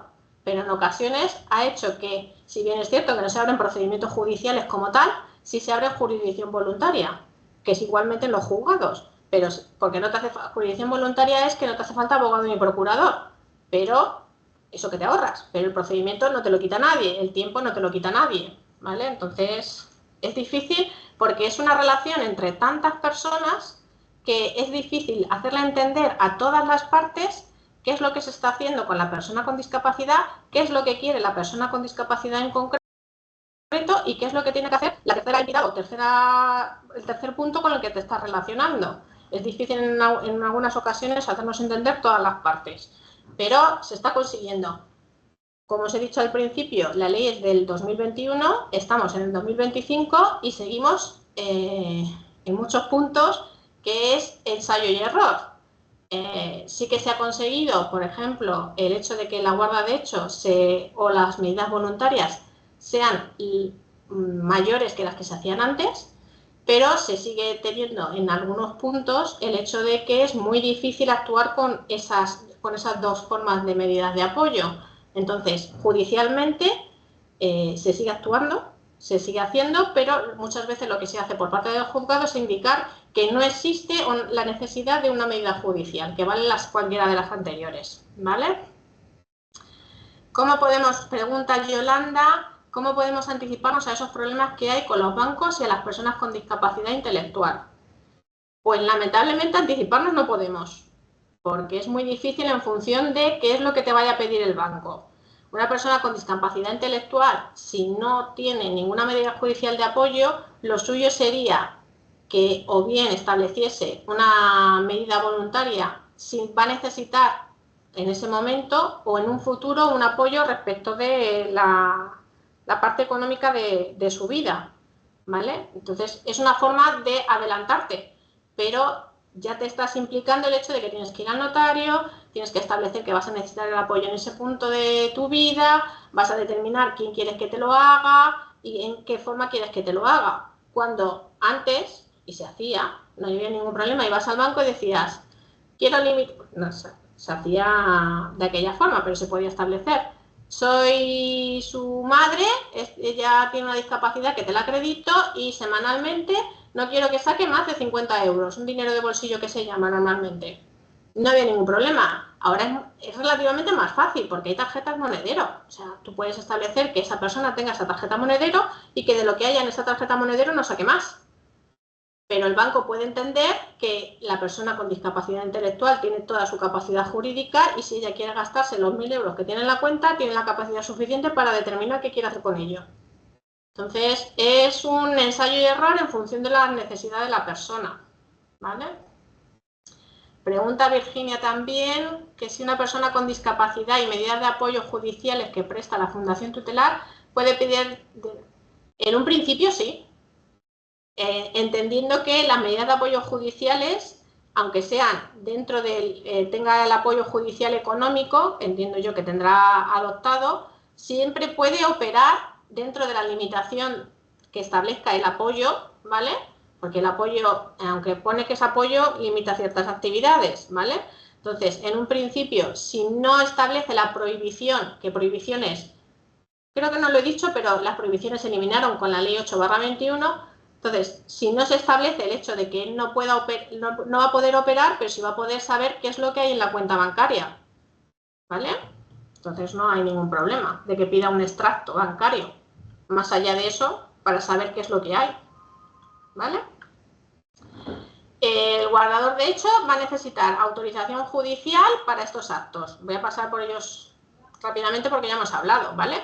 Realizar actos de trascendencia personal o familia, enajenar o gravar bienes inmuebles, disponer a título gratuito de los bienes y derechos de la persona, renunciar a derechos y aceptar herencias sin beneficio de inventario. Asimismo, necesitará autorización judicial para hacer gastos extraordinarios de los bienes de la persona, interponer demanda en nombre de la persona, dar o tomar dinero a préstamo, ¿vale? Y realizar contratos de seguro de vida, renta, vitalicia y otros análogos. Y ahora vais a decir, ¿cuáles son los gastos extraordinarios de la persona? A ver, tal y como está la vida, pues a lo mejor cuando vas al dentista por ejemplo, y te dice que te tienen que poner el Invisalign y te dice que el tratamiento son 2.000 euros, pues va a depender de la capacidad económica de la persona con discapacidad. Es decir, si la persona con discapacidad no tiene capacidad económica para asumir esos 2.000 euros y va a suponer un gasto extraordinario en su economía, se entiende que necesita autorización, ¿vale? Si, por ejemplo, ese gasto, lo digo por el Invisalign porque los dentistas suelen ser tratamientos costosos. Digo, el Invisalign, los brackets o sacarte o ponerte muelas de estas con tornillos, cualquier cosa. Cualquier tratamiento o cualquier gasto extraordinario, o, por ejemplo, si tiene una vivienda y necesita, porque hay gente que por su discapacidad acumula muchas cosas y necesita una limpieza, a lo mejor eso es un gasto extraordinario dependiendo de lo que os he dicho, la capacidad económica con discapacidad, ¿vale? Os voy a repetir esto que me están pidiendo en la diapositiva anterior, si la voy a mandar, no os preocupéis, yo luego se la doy a Sara y esta presentación os la vais a tener, ¿vale? Entonces, la guarda institucional, que es la guarda de hecho, ¿vale? De la persona que está ingresada en un centro público o privado. A lo mismo. La dirección del centro asume de forma automática la guarda de la persona necesitada, ¿vale? Esta obligación surge tanto del correspondiente contrato que se firme de servicios, que debemos entender que la persona que entra tiene la capacidad suficiente para firmar dicho contrato, porque por si no lo sabéis, bueno, me imagino que sí lo sabéis, cualquier persona que entra en un centro firma un contrato, ¿vale? Entonces, la guarda institucional, la entidad del centro, la dirección del centro, tiene que entender que esa persona sabe lo que está firmando. Si no lo firma ella y lo firma un guardador de hecho, una persona que la trae al centro, tiene que tener y acreditar que es el guardador de hecho. Volvemos a lo mismo que hacíamos con el banco. Acredíteme usted quién es usted y por qué me la trae a este centro, ¿vale? La intervención judicial se limita al control del internamiento cuando existe un internamiento no voluntario, ¿vale? Y si existen familiares o allegados cercanos a la persona, se trata de una guarda conjunta de las personas que son los familiares y la institución donde está la persona, ¿vale? La curatela. Esta es la figura judicial básica y que viene a sustituir las incapacitaciones judiciales anteriores, ¿vale? Es una figura de apoyo que da a una persona o una entidad, esta sí la puede prestar una entidad, a diferencia de las anteriores, y es un apoyo continuo en algunas de las áreas de la vida de la persona con discapacidad, la establece el juez, ¿vale? Para atender las necesidades y en atención a las circunstancias de cada persona. Os he marcado ahí lo básico y mínimo de la curatela. No es una mera prohibición de derechos. Antiguamente con las incapacidades se establecía prohibiciones, se establecía incapacidad total o parcial, me daba lo mismo, pero se prohibía votar, se prohibía sacar el carnet de conducir, se podía prohibir cualquier tipo de acto o derecho que tuviera la persona. Eso ya no se puede hacer, ¿vale? Y de hecho, con la entrada en vigor 8/21, decayeron todas las prohibiciones que existieran en las incapacidades adoptadas anteriores a la ley, ¿vale? Es decir, si alguien tenía una incapacidad total y se establecía, o una parcial, me da lo mismo, y se establecía en dicha incapacidad la prohibición de votar, que era lo común y normal, lamentablemente, esa prohibición dejaba de existir antes incluso de la revisión de la situación de la persona, ¿vale? Entonces, desde que entró en vigor 2021, la prohibición de votar, que es la que más se recogía por sentencia, se quitó y las personas en las siguientes elecciones, aunque estuvieran recogidas en su incapacidad, podían ir a votar y aparecían en el censo, ¿vale? Para que lo sepáis. Me voy a subir la silla que se me está bajando, ¿eh? A ver, pregunta Yolanda. Me gusta esta Yolanda. ¿Siempre es la misma? Pregunta mucho. Entonces, en la guarda de hecho, volvemos para atrás. El guardador, cada vez que necesite solucionar algo, tiene que tener autorización judicial. ¿Para cada acción? No. Para cada acción, no. Es solamente para las que eso he recogido, ¿vale? Solamente y exclusivamente para la vida normal de la persona con discapacidad, el guardador de hecho puede realizar actos sin necesidad de ir al juzgado y decir, oye, que voy a comprarle 3 camisetas a mi madre y me voy a gastar 40 euros. Para eso no. Es lo que hemos dicho antes. Simplemente lo más normal y para que veáis más llamativo, Si yo estoy cuidando de mi madre y de mi padre, si fallece uno de los dos, ¿vale? Para aceptar la herencia por parte de la otra persona, si no es a beneficio de inventario, es decir, para que tengáis el concepto de beneficio de inventario es, con lo que hay, pago lo que se debe. Y si sobra, lo heredo, ¿vale?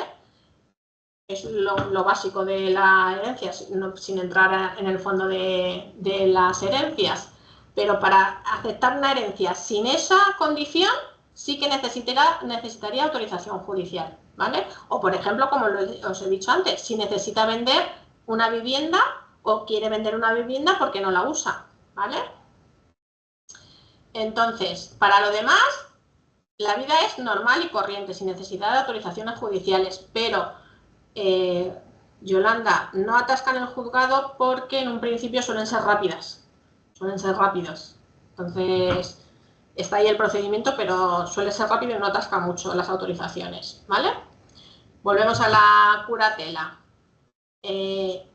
Como os he dicho, retiran la prohibición de derechos, es subsidiaria, ¿vale? Aunque es la mayoritaria, debe ser subsidiaria porque se adopta cuando no hay otras medidas de apoyo existentes y funcionales y válidas y suficientes. Es decir, si hay una medida voluntaria y es suficiente, no tiene por qué adoptarse una medida judicial, ¿vale? En casos excepcionales se ha dejado la representación, ya que la mayoría de las curatelas que se hacen son asistenciales. No, las representaciones se dejan para aquellos casos que son necesarios, no como antes, que antes lo que se hacía era la incapacitación total con representación, era lo común, pues ahora la representación es lo que se queda de forma excepcional, ¿vale? Se ha de determinar de forma concreta cuál es el apoyo que se debe prestar. Antes se hacían sentencias de folio y medio, y ahora yo he llegado a ver autos, porque ya no son sentencias lo que se edita por parte de las curatelas, de 12 folios, porque se recoge punto por punto qué es lo que necesita y qué es lo que debe prestar de apoyo la persona que va a prestar el apoyo o la entidad que vaya a prestar el apoyo. Lo bueno es que se recoge y deja muy especificado todo respecto de la situación de la persona con discapacidad que necesita el apoyo. El problema, el juzgado, básicamente, no es ningún otro, no hay ni mayor problema en ese sentido, ¿vale? Y el plazo máximo que se establece respecto de los autos de las curatelas es de 3 años, es decir, a los 3 años deben ser revisados. ¿Se hace?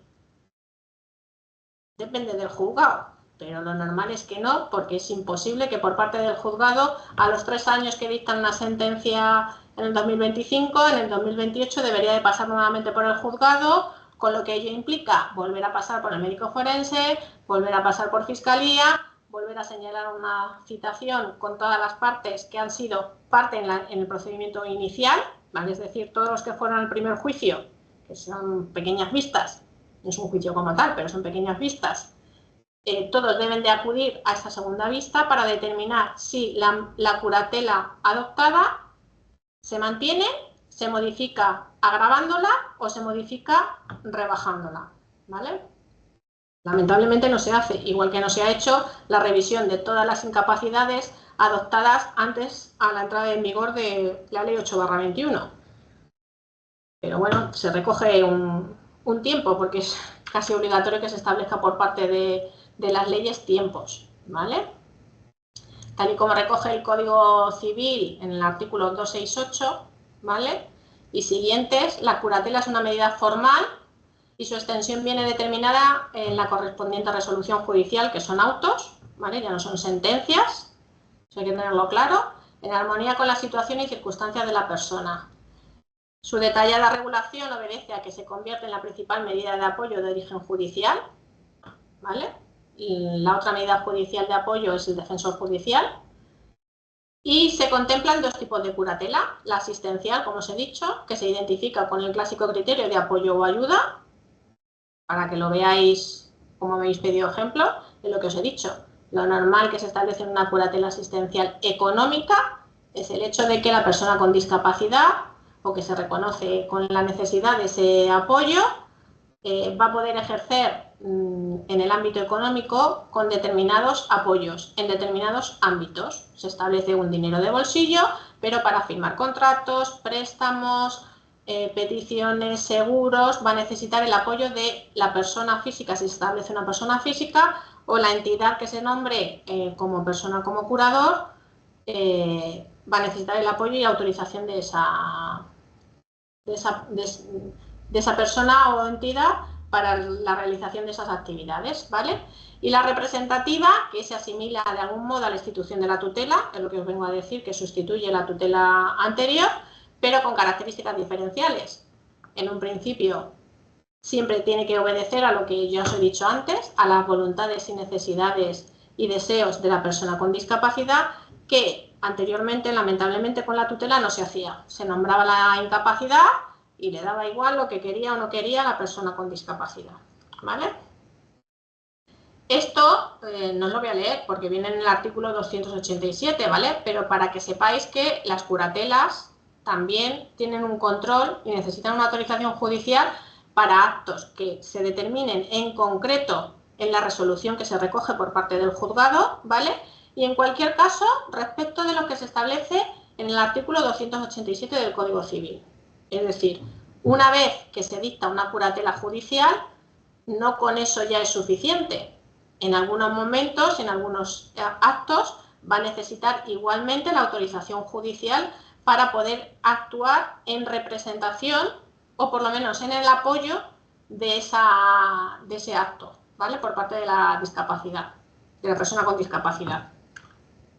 No os lo leo porque es literalmente lo que pone el artículo 287 del Código Civil, ¿vale?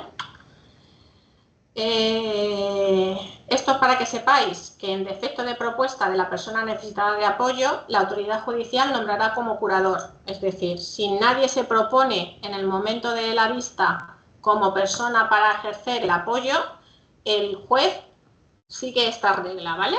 En primer lugar, al cónyuge o a quien se encuentra en una situación de hecho asimilable, siempre que conviva con la persona que precisa el apoyo, al hijo o descendiente si fueran varios, ¿vale? Siendo preferido el que conviva con la persona. Luego ya vamos hacia arriba, al progenitor o en su defecto ascendiente, si fueran varios será preferido el que conviva con ellos.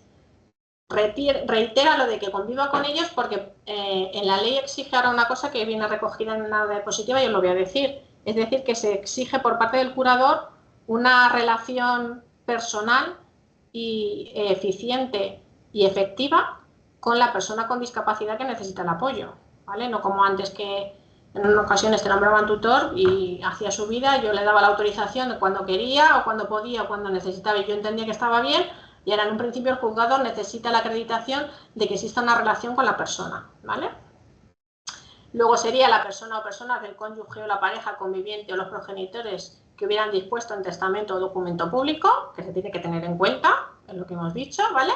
A quien estuviera actuando como guardador de hecho, que muchas veces es lo normal y lo que conlleva el hecho de ser guardador de hecho cuando existe la necesidad de ampliar esa guarda de hecho, ¿vale? Al hermano pariente y en cualquier caso, si ninguna persona física tiene la capacidad o no existe persona física que pueda ejercer ese apoyo, se nombra una entidad jurídica sin ánimo de lucro, pública o privada, ¿vale? En los que se establece que en sus fines debe figurar la promoción de la autonomía y existencia de las personas con discapacidad, para que no se gaste. Me dicen que no saben cuál es la diferencia entre guardador de hecho y curador. En un principio, la única diferencia es un papel judicial. No hay otra cosa. El guardador de hecho va a ejercer lo mismo que un curador, con la diferencia es que el curador va a tener un auto, un documento judicial que establece esa figura y cuál va a ser su papel dentro de la vida de la persona con necesidad, ¿vale? Con el guardador de hecho, en un principio no existe ningún documento y nadie te va a decir, más allá de las autorizaciones que necesitas que se recogen por ley para determinados actos, nadie recoge qué es lo que tienes que hacer y qué no tienes que hacer con la persona con apoyo, con necesidad de apoyo. Es la única diferencia que existe, ¿vale? Por eso se le ha dado tanta importancia a la figura del guardador de hecho, porque se veía que es una figura efectiva y que puede funcionar y que de hecho funciona. ¿Quién decide si debe ser curador o guardador? En un principio la persona con discapacidad, es la persona que debe de determinar si con la guarda de hecho le es suficiente, o la persona que está ejerciendo la guarda de hecho tiene que saber si esa guarda de hecho es suficiente para ayudar a la persona que necesita el apoyo, ¿vale? Si con esa guarda de hecho es suficiente y puede actuar en la vida y apoyar en la capacidad jurídica de esa persona con discapacidad, no le va a hacer falta un documento judicial que establezca una curatela, ¿vale? Entonces, es la única decisión, o sea, en función de la necesidad de esa persona. Si con la guarda de hecho es efectiva y es suficiente, no te hace falta ir al juzgado para que se establezca que se necesita una curatela. Lamentablemente, muchas veces la guarda de hecho no es suficiente porque necesita un mayor control, ya no solamente por parte de un guardador de hecho, sino a lo mejor necesita un apoyo institucional. Entonces, lo normal es que se establezca una curatela. Pero en un principio es totalmente válida y de hecho son preferibles las guardas de hecho, ¿vale? La curatela, tal y como os he dicho, debe ser y es la única que se declara por autorización, por autoridad judicial y está obligado a lo que os he dicho, a mantener el curador, eso se tiene muy en cuenta. Mantener contacto personal con la persona necesitada de apoyo y a desempeñar las funciones encomendadas con la diligencia debida. Asistir a la persona a la que presta apoyo en el ejercicio de su capacidad jurídica respetando su voluntad, deseo y preferencias. Procurar que la persona con discapacidad pueda desarrollar su propio proceso de toma de decisiones y fomentar las actitudes de la persona a la que presta apoyo de modo que pueda ejercer su capacidad con menos apoyo en el futuro. Y ahora me vais a preguntar, ¿quién controla eso? En un principio debe de controlarlo el juez y el fiscal, pero no van a ir a la casa de la persona con el apoyo adoptado para ver si eso se está haciendo. En ocasiones son terceros, como los CRPSL, las unidades de salud mental o cualquier entidad, la propia entidad puede entender que no puede llegar a realizar esa curatela de forma efectiva y puede ponerlo en conocimiento del juzgado. Las curatelas y el nombramiento de curador no es... es que no sé cómo deciros. No es hasta que la persona curadora muera, no. O sea, el que se ha nombrado como curador puede llegar a lo largo de su vida a circunstancias que le impidan al desarrollo de esa curatela de forma efectiva. Lo normal, por ejemplo, es que con la edad, las personas mayores, que son los curadores de sus hijos, llega un momento que no pueden desarrollarlo, entonces pueden renunciar, ¿vale?, a su cargo de curador. Es un procedimiento judicial, volvemos a lo mismo, porque como la curatela está nombrada por autoridad judicial, la rescisión o la renuncia por parte del curador de su cargo tiene que ser también un procedimiento judicial, ¿vale?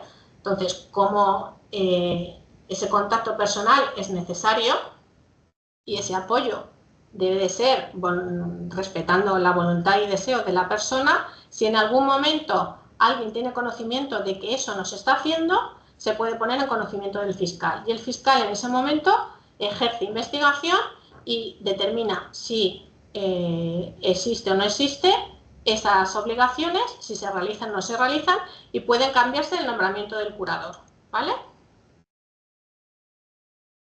Determina en la curatela por parte del juez de forma más concreta los actos para los que la persona requiere la intervención del curador, ¿vale?, distinguiendo cuáles son aquellos donde debe ejercer la representación, huyendo de los estereotipos y fabricando un traje a medida, que seguro que lo habéis oído en muchas ponencias que habéis visto de esto. Se establece que debe de ser concreto y específico. Por eso os he dicho que las sentencias han pasado de tener un folio a tener 12, porque debe de recoger en concreto para qué se necesita y qué es lo que se tiene que hacer, ¿vale? Me preguntan que si en ese caso es necesaria una modificación de esas medidas de apoyo. Me imagino que es para el cambio de curador. En un principio, si nada ha modificado la situación de la persona, el cambio de curador no va a modificar las medidas de apoyo, pero sí que es cierto que el juzgado ahora está aprovechando, como tiene que revisar las sentencias anteriores, si hay gente, por las circunstancias del tiempo, hay gente que fue nombrado tutor de sus hijos hace mucho tiempo y ahora con la edad ya tienen 80 o 70, 90 años y ya no pueden ejercerla, aprovechan la solicitud por parte del tutor anterior, que ahora serían curadores, de la renuncia de su cargo, aprovechan y revisan las medidas, pero las revisan siempre y cuando no se haya revisado hace poco, porque si ha habido una revisión dentro de los 3 años anteriores y ahora solicita la revocación o remisión del puesto de curador, no la van a modificar. Y la modificación se hace siempre y cuando sea necesaria y se acredite esa modificación. Es decir, o bien para incrementarla o bien para reducirla. Pero se tiene que acreditar que es necesaria la modificación. Si no, la va a dejar igual que estaban adoptadas, ¿vale? A ver, ¿puede haber cambio de entidad tutelar? Sí. Si la entidad tutelar por la que se nombró y se ejerce el cargo no es suficiente o no es efectivo, o por ejemplo ha cambiado de localidad y a lo mejor esa entidad tutelar no trabaja donde se ha cambiado la persona con necesidad de apoyo, se puede cambiar la entidad tutelar sin ningún problema, ¿vale?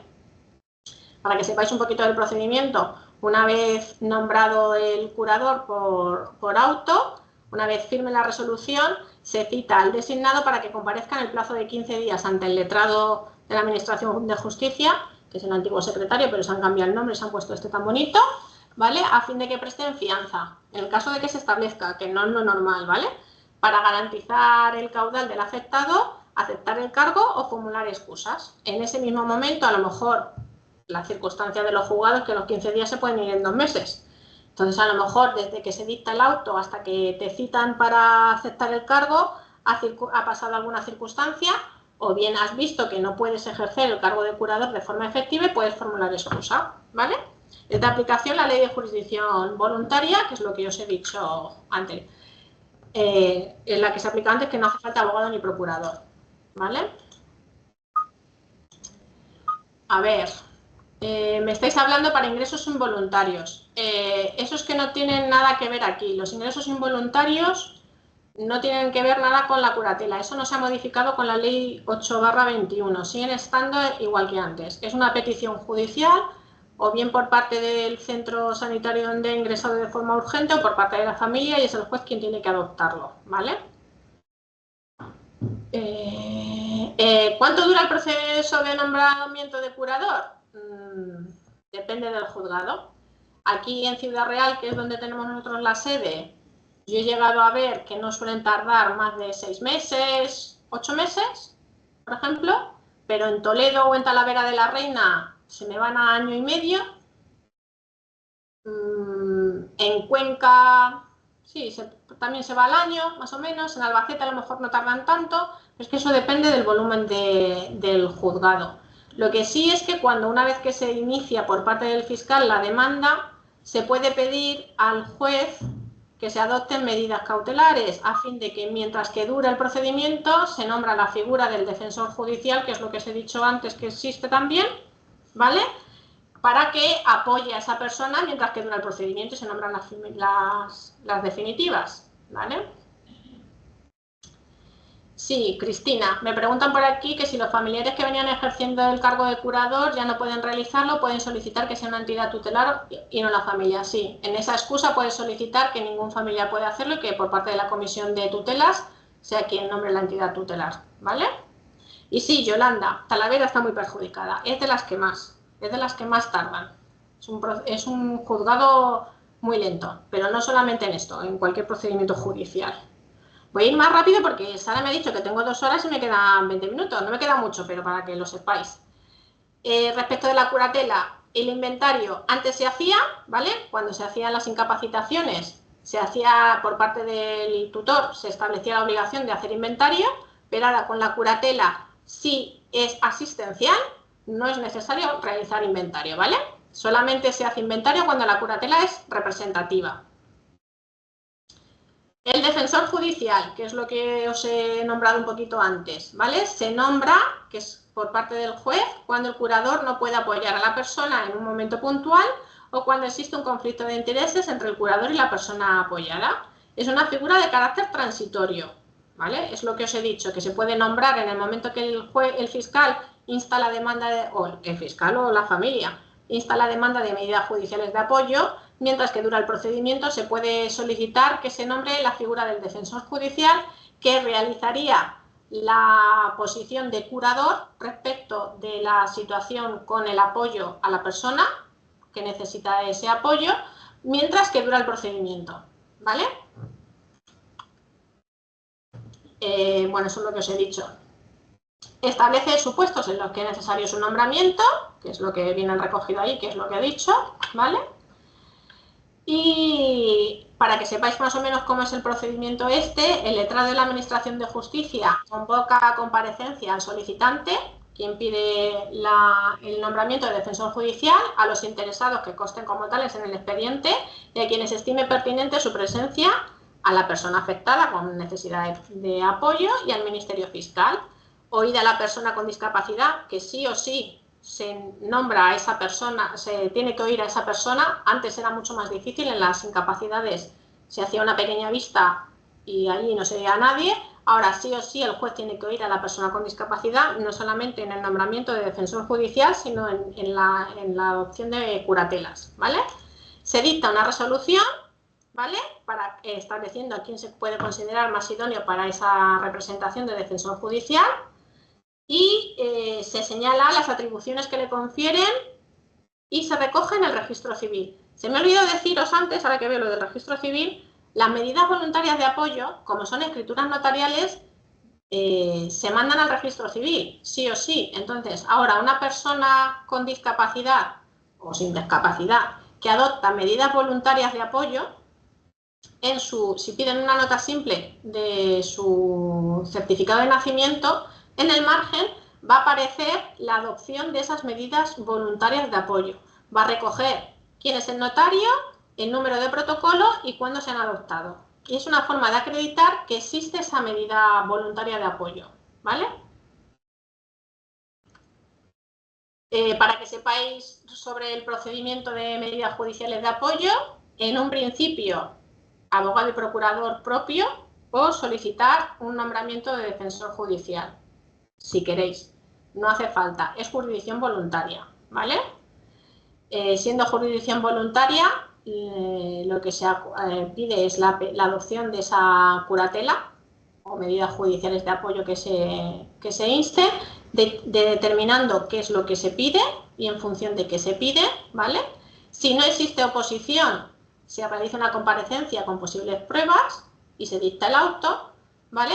Si existe oposición, la oposición puede venir por parte de un familiar que tiene que ser llamado a la vista o incluso por parte de la persona sobre la que se está adoptando esas medidas judiciales de apoyo. Se puede oponer sin ningún problema. Se finaliza el expediente de jurisdicción voluntaria y se transforma en un contencioso, ¿vale? Que es un juicio verbal y se dicta una sentencia. Pero a partir de la determinación del fin del expediente, cuando se transforma en un juicio verbal, sí o sí es obligatoria la presentación de abogado y procurador, ¿vale? Se puede pedir de oficio, no hay ningún problema, o se busca uno particular, ¿vale? La revisión de los autos dictados, el plazo máximo es de 3 años y excepcionalmente de 6. Como os he dicho, y yo creo que eso he reiterado ya, desde el 2021 también tenían 3 años para revisarlas todas y llevamos 5 y no llevan ni la mitad, para que lo sepáis. Pues si a alguien le queda la revisión. Se puede pedir de forma voluntaria la revisión de las medidas, de las incapacidades anteriores. Cualquier persona está facultada para poner en conocimiento del Ministerio Fiscal los hechos que puedan ser determinantes de una situación que requiera la adopción judicial de medidas de apoyo, ¿vale? Y puede promover un expediente de provisión de apoyos. Esta es la documentación mínima que se remite al Ministerio Fiscal para la adopción de medidas judiciales de apoyo, ¿vale? Sí, me están preguntando, a ver, espérate, cuando he dicho que es necesario abogado y procurador y cuando no. Cuando es jurisdicción voluntaria y lo que se hace, casi lo explico todo, cuando se hace la comunicación por parte de la familia o del propio interesado que necesita el apoyo al Ministerio Fiscal de la necesidad de medidas judiciales de apoyo, al ser jurisdicción voluntaria no te hace falta ni abogado ni procurador, ¿vale? Pero si por parte de la familia no se pone en conocimiento del fiscal la situación y directamente instan el procedimiento, si lo instan de forma contenciosa, es decir, sin la aprobación por parte de la persona que necesita el apoyo, sí que necesita el abogado, ¿vale? Si existe voluntariedad por parte también de la persona que necesita el apoyo, es jurisdicción voluntaria y no necesitan ni abogado ni procurador. ¿Existe un modelo para las familias que inician la solicitud de medidas judiciales de apoyo?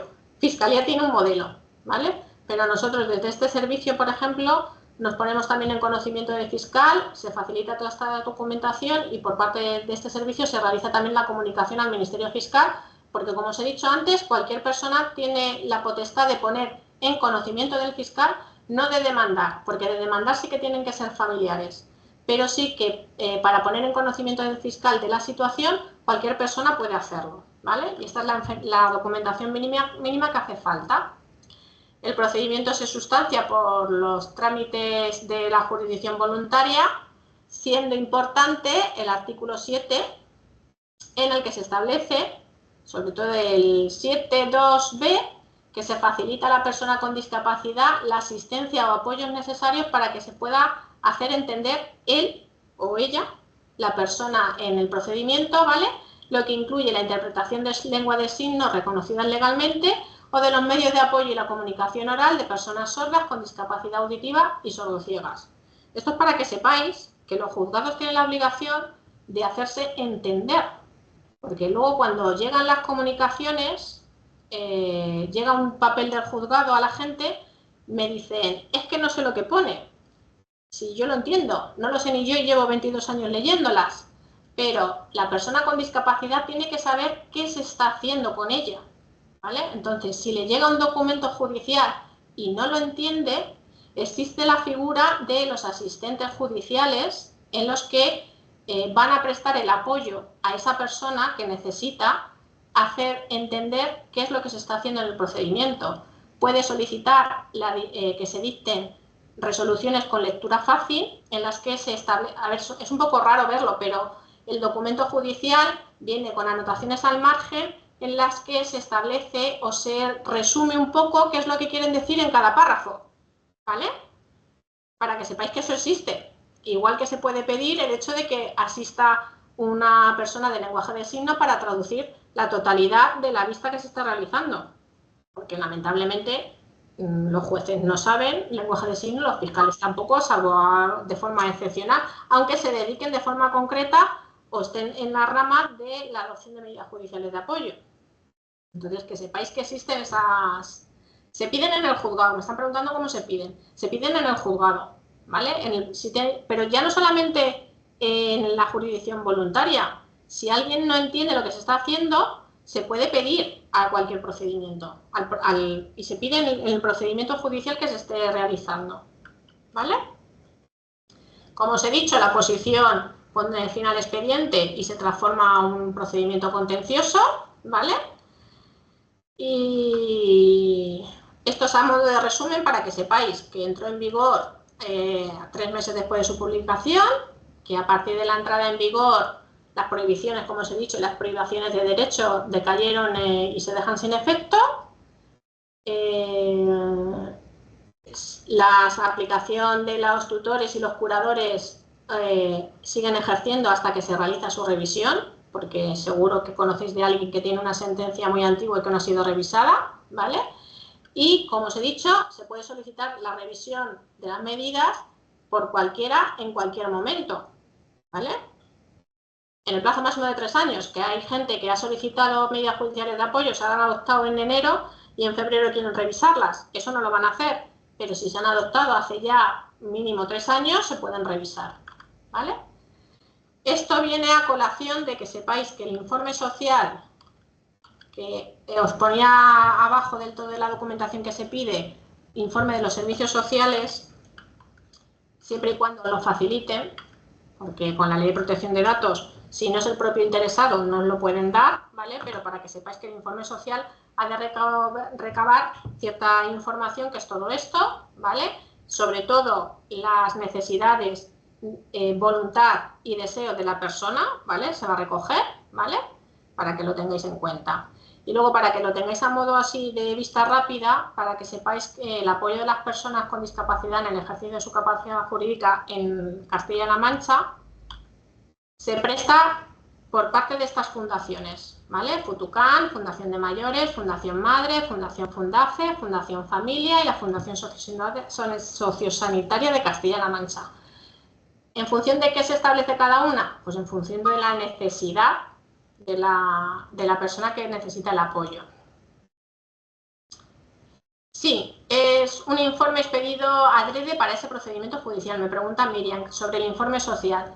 Cuando yo o por parte de la familia se pide al fiscal la adopción de medidas judiciales de apoyo, cuanto más masticado se lo demos, mejor. Entonces, si se puede aportar un informe en el que se recoja qué medidas de apoyo se solicita, por qué se solicita y en función de qué se solicita, que es lo que viene a recoger el informe social, mucho mejor.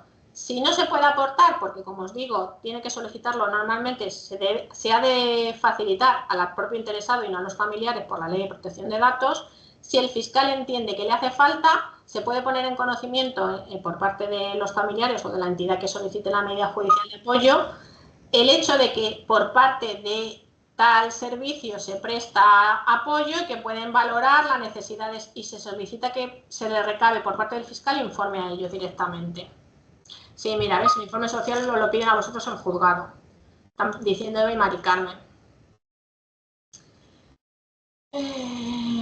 A ver, ya no se lo podéis proporcionar a los familiares si no dan autorización los interesados, os digo ya. O sea, salvo que el interesado os diga que sí, que se lo podéis dar a su padre, a su madre, a su tía, a quien sea, en un principio no podéis facilitarlo al que no sea interesado en el procedimiento. En el procedimiento no, en la medida de apoyo por parte de él sí mismo, porque es un informe respecto de su persona, ¿vale? En un principio, los servicios sociales solo se pueden negar a facilitarlo a un tercero, pero no a recabar información nueva. O sea, si no tienen relación con la persona con discapacidad, lo que no van a poder es realizar un informe social, porque no tienen trato con él. Otra cosa es que traten de mantener una relación en función de la necesidad y su servicio con esa persona con necesidad de apoyo y en función de eso valorar el informe. Pero si no tienen relación porque la persona nunca acude a ese servicio social, no vais a poder prestar informe, ¿vale? No tenéis la obligación, manifestáis al juzgado el hecho de que esa persona no es usuaria de ese servicio y que no podéis prestar informe porque se le ha citado 2 veces y no ha acudido. Pues eso es así de fácil, ¿vale? Y yo ya he terminado, ¿vale? Esto es el servicio que nosotros prestamos, donde me podéis encontrar y muchas gracias. Espérate, a ver si sigo contestando. Es que me siguen apareciendo cosas aquí y no me da tiempo a leeros.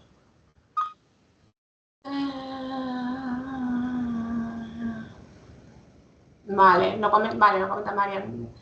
A ver, pregunta María, con su familia con incapacidad intelectual, padece retraso mental desde la infancia, ahora tiene 48 años. Anterior a la ley ya estaba incapacitado legalmente.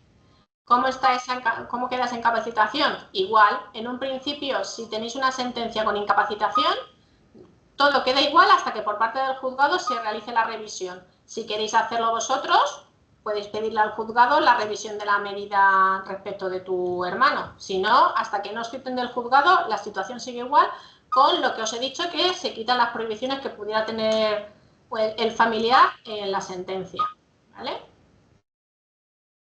Sí, me dice Soledad que esas son las más representativas. Sí que es cierto porque hay muchas más, hay miles, ¿vale? Ya me están dando las gracias. Pongo el contacto anterior. Ahí lo tenéis, ¿vale? La información de mi presentación yo se la voy a facilitar a Sara. Ya no sé yo cómo la hace llevar Sara, ¿vale? Y Sara, yo por mi parte ya he terminado. Casi 2 horas. He llegado al límite. Pues muchísimas gracias, Angélica. La verdad es que ha habido muchísimas preguntas y has Sí, sí, respondido a pero todas. mejor así. El próximo lo hacemos de persona a persona, porque así yo veo las caras y sé lo que me están diciendo. Exactamente, lo importante y lo guay que yo creo que la gente ha sido súper participativa, así que nada, daros las gracias también a los asistentes, porque la idea es que os lleváis aprendizajes y creo que os los lleváis porque Angélica lo ha hecho muy, muy, muy bien. Y Ah, a pues ti darte ala. las gracias por formar parte de estos espacios y esperamos contar con vosotros en futuras ocasiones. Y no os preocupéis a los demás, que me lo habéis preguntado mucho, si no os oís mañana os enviaré tanto el enlace del taller como la presentación. Así que nada, daros las gracias a todos. Muchas gracias a ti, Sara. Gracias y que paséis muy buen día. Gracias. Adiós. Adiós. Ya.